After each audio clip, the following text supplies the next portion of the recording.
Hello everyone, MCZX here, and this is round 2 of the Mae Young Classic.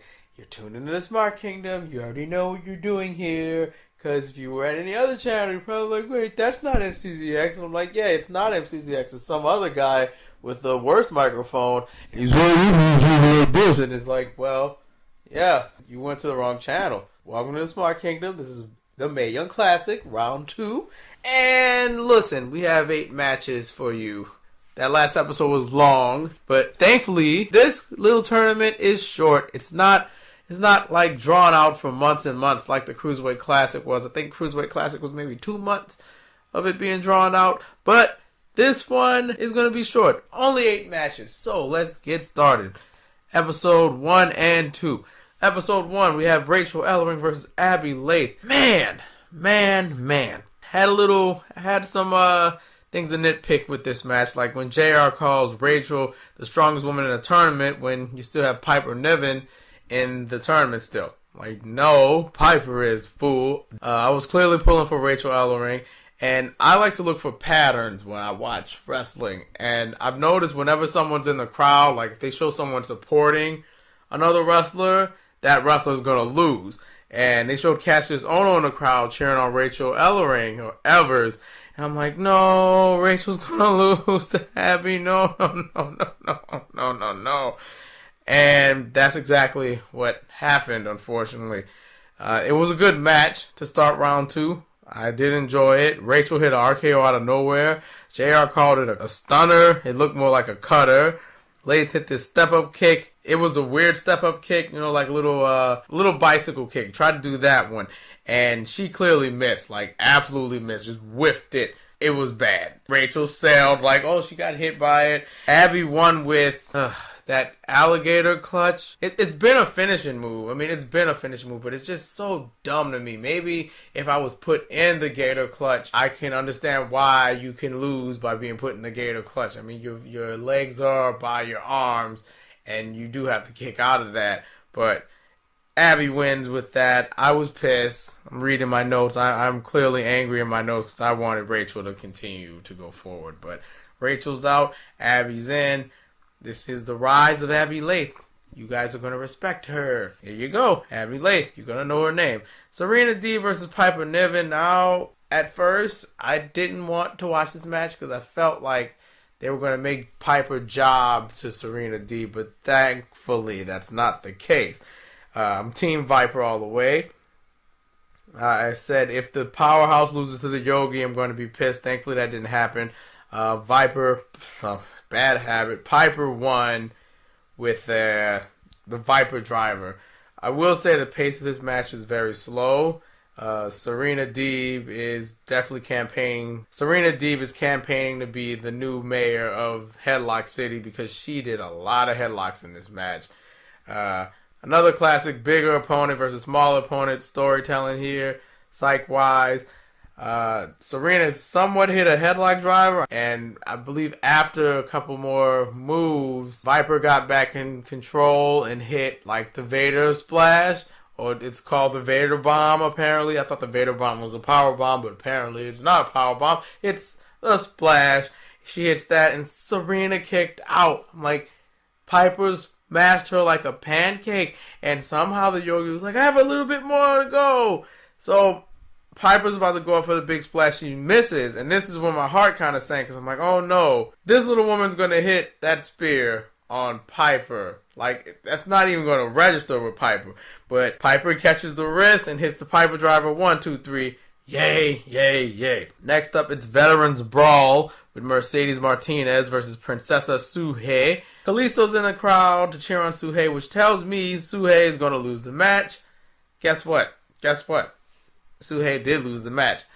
Fun note, Mercedes Martinez took 2 years off to rehab her shoulder. She looks like she hasn't lost a step. You wouldn't even know. The match was very technical. There was one sloppy spot by Martinez. She did a big boot and clearly missed. But besides that, Martinez won with the Fisherman Buster. I enjoyed it. Now time for the standout match of episode 1. And it made me a fan of Bianca Belair. It was Kairi Sane versus Bianca Belair. Let me say this. When I first saw Bianca Belair, I wasn't impressed. I'm like, oh, she's just a girl with a weird gimmick. She hits people with her hair. I'm thinking of the lady in Guilty Gear who uses her hair as a weapon. I'm like, okay, cool. I figured Bianca Belair was like an indie darling I didn't know about. I was wrong. Bianca Belair only has 1 year of wrestling experience, but this match with Kairi Sane makes it look like she's been wrestling for 10 plus years. She already has the psychology and athleticism to go far in this entire tournament, man. And I see Bianca Belair as like the next Sasha Banks, but better, but way better than the Boss. Way better than the Boss. Like, she's got this swagger to be just this boss lady that's not scared of nobody. She's got this aggression to her, and I like it. I really like it.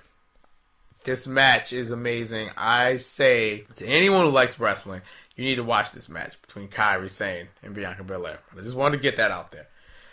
Here's my nitpicks. JR kept calling Kairi Sane a yachts person, and Lita finally said, she's a pirate, JR. Who's a yachtsman? No one's a yachtsman. Besides that, let's get to the match. So Bianca blew a kiss to Kairi, and Kairi caught it, stomped on it. It reminded me of the time AJ shot at Nakamura. I think it was at Wrestle Kingdom, and not caught the bullet and ate it and just walked off. It was like a nice moment. I enjoyed that. Both of these women are 28, and I thought that was strange. I thought Belair was way younger than Kairi, but no, she's not. Bianca Belair busted out a 450. I didn't think she could even do that. That was impressive. Kairi brought out the Kojima chops minus the catchphrase. And I'm sorry, man. It was amazing. It was amazing. The backhand the Kairi does to Belair is just right on the chin. And Kairi hits a bit sloppy compared to the other ones. She hits it.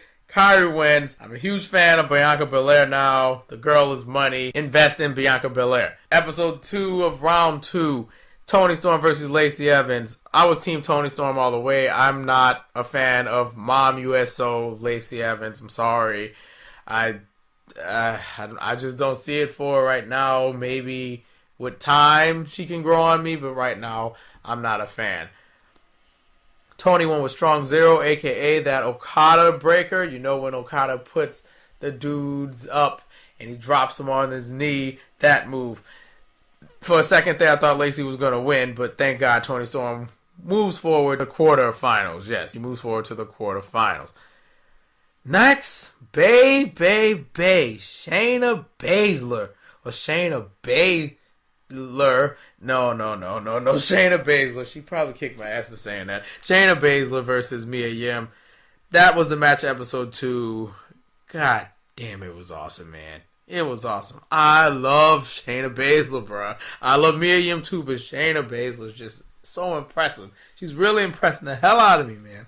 I love it. Shayna wins with that weird naked choke out of nowhere, and I demand Shayna Baszler versus Asuka. Shayna Baszler's American Asuka right at this point. She cannot be stopped. Next up, the big dog, Dakota Kai versus Rhea Ripley. And I was torn in this match because I like both of them. I love the big dog. The big dog, Dakota Kai, is from New Zealand, and Rhea Ripley's from Australia, and it was Australia versus New Zealand, and I couldn't choose. I really enjoyed this match too. It definitely followed the energy that Baszler and Yim had. I enjoyed it. The big dog won, though. The double stomp. It was like the trio roll double stomp because she couldn't get on the ground. But I enjoyed that match. Dakota Kai advances to the quarterfinals. Nicole Savoy versus Candice LeRae. The queen of suplexes versus the modern day Mighty Mouse. That's JR's nickname for her, not mine. Nicole played a heel this time. She hit a bunch of suplexes on LeRae. I loved it. I knew Candice was going to go forward, though, because it just makes sense.